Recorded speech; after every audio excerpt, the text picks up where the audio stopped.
Olá pessoal, agora na parte 2 nós iremos continuar a conversar sobre renúncia e a gente vai falar um pouquinho do artigo 1808 que trata dos efeitos da renúncia e da aceitação que a gente já conversou, mas só para a gente relembrar que nós não poderemos ter renúncia também, assim como não podemos ter a aceitação em parte sob condição ou a termo.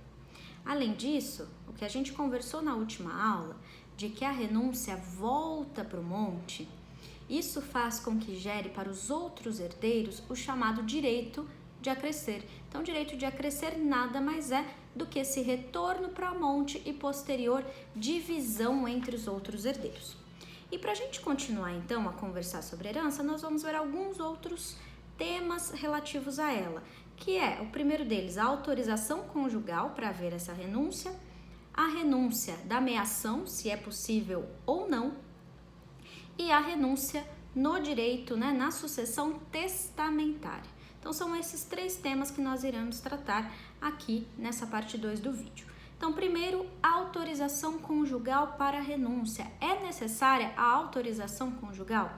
Pessoal, nos mesmos termos da cessão, a posição majoritária vai dizer que sim, que necessitamos da autorização conjugal, da outorga uxória marital, para realizar a renúncia da herança em todos os regimes, com exceção do regime de separação absoluta, certo? Em conformidade com o artigo 1647 do Código Civil. Então, uma doutrina minoritária vai entender que não, que apenas o regime da comunhão universal, e para alguns doutrinadores a participação final nos aquestos, somente nesses dois regimes que haveria a necessidade de haver a outorga, porque são regimes em que aquele bem pode eventualmente fazer parte da meação. Nos outros regimes, principalmente a comunhão parcial, por exemplo, não faz parte da meação. A gente sabe disso, que a regra do regime é que não faça. Então, nesse caso, não teria a necessidade de outorga marital ou conjugal, mas essa é a doutrina minoritária. Ok, então a gente viu aqui que para renunciar a gente precisa, em regra, da autorização, excetuando o regime de separação absoluta, e renunciar à meação. É possível haver renúncia da meação? Pessoal, cuidado, hein? Meação não é herança. Aqui nós estamos tratando a respeito da renúncia à herança. A parte que cabe ao cônjuge de herança, a título de herança, a gente vai conversar sobre isso mais quando falarmos de ordem de vocação hereditária.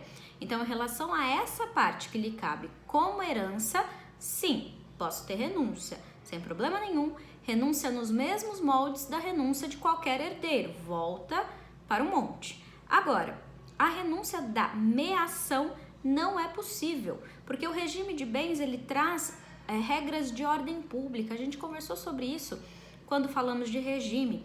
E exatamente por essas características das regras do regime de bens, não teria como haver essa renúncia à meação. Obviamente, ele recebe a parte que cabe a ele ao patrimônio comum, a meação, e depois ele quer dispor, aí é outra história. A gente fala das regras da doação, como que pode fazer, etc, etc.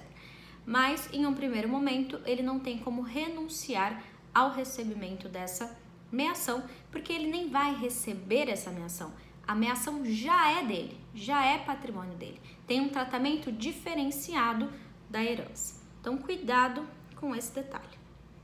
E aí, para a gente fechar esse tema da renúncia, nós precisamos conversar sobre a renúncia na sucessão testamentária, e nós temos dois dispositivos, vamos dizer assim, duas normas que são as principais em relação a essa renúncia, que é o artigo 1947, que vai trazer o direito de substituição, e o artigo 1913, que vai trazer uma presunção de renúncia.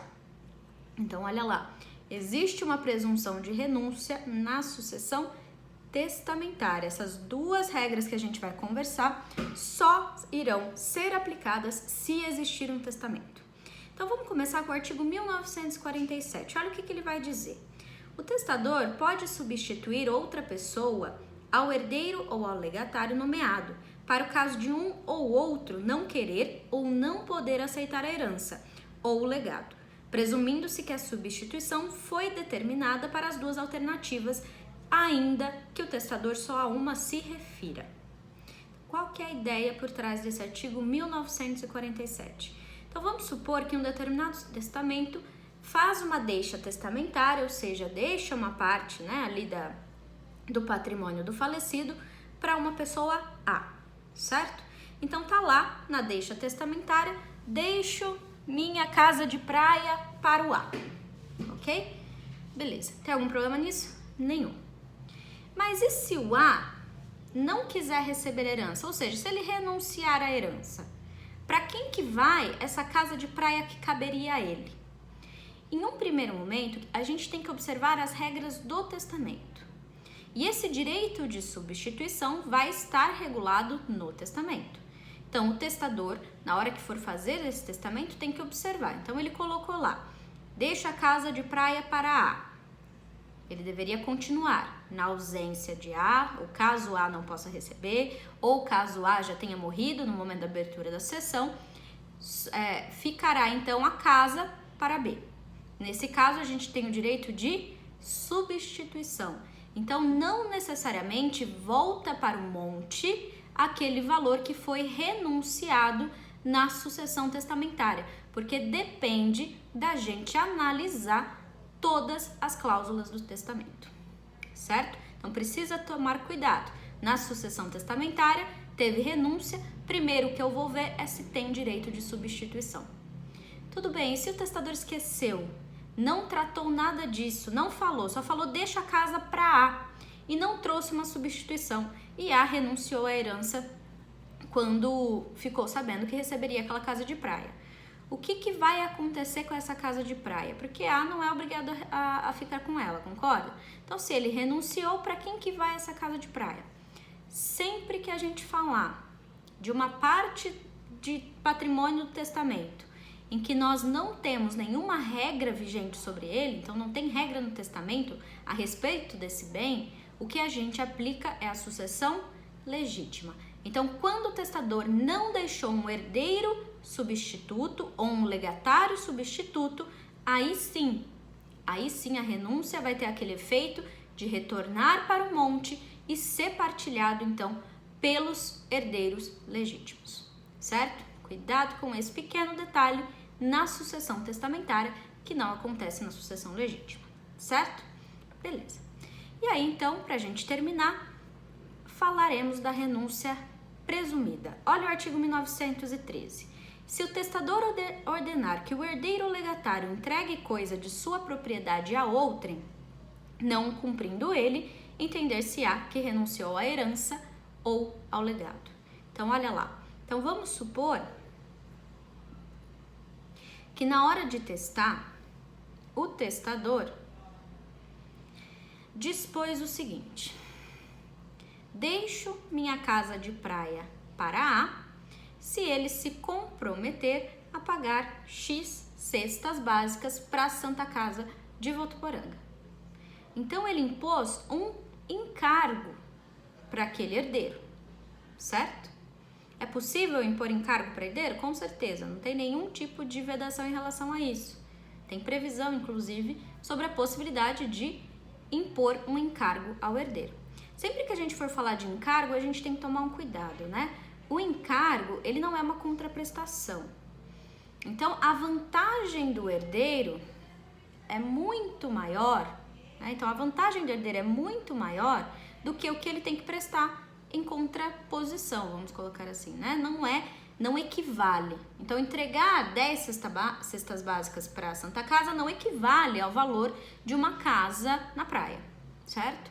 Concordam comigo? Então, aqui a gente tem um encargo. Nesse tipo de situação, o herdeiro ou legatário que não cumprir com o encargo terá presumidamente renunciado à herança. Então, é o único caso em que a gente tem uma renúncia que não precisará ser expressa. Então, olha lá, cuidado, na sucessão legítima não tem nenhuma hipótese de renúncia sem ser expressa. Ela tem que ser expressa ou por instrumento público ou ainda por termo nos autos. Mas na sucessão testamentária, quando o testador deixar um encargo para o herdeiro e o herdeiro não cumprir com aquele encargo, a gente vai entender aqui que teve uma renúncia presumida, certo? Tudo bem, pessoal? Então, conversamos aqui sobre a renúncia.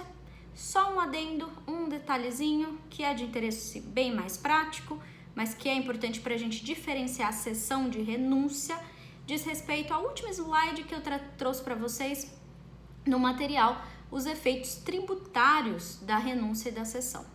Então, cuidado, renúncia como se nunca tivesse existido aquele herdeiro, né? Como se ele não existisse. Se é como se ele não existisse, a gente não tem a incidência do imposto naquele caso, certo? Do ITCMD. Isso é bastante interessante. Na cessão, a gente já tem. Em um primeiro momento, a gente já tem o ITCMD, porque ele recebeu, né? O cedente, o herdeiro, recebeu e depois passou para outro. Então, a gente tem duas incidências de impostos, certo? Só um detalhe, nada que seja tão relevante pra gente aqui agora, mas na prática isso faz diferença. Tá bem, pessoal? Então por hoje é isso que a gente precisava conversar e a gente se vê então na próxima aula do Teams. Próximo tema agora vai ser um trabalho, não se esqueçam disso. Próxima aula é trabalho pra gente poder então fechar essa parte de cessão, aceitação e renúncia. Tudo bem? Tchau, pessoal. Até mais.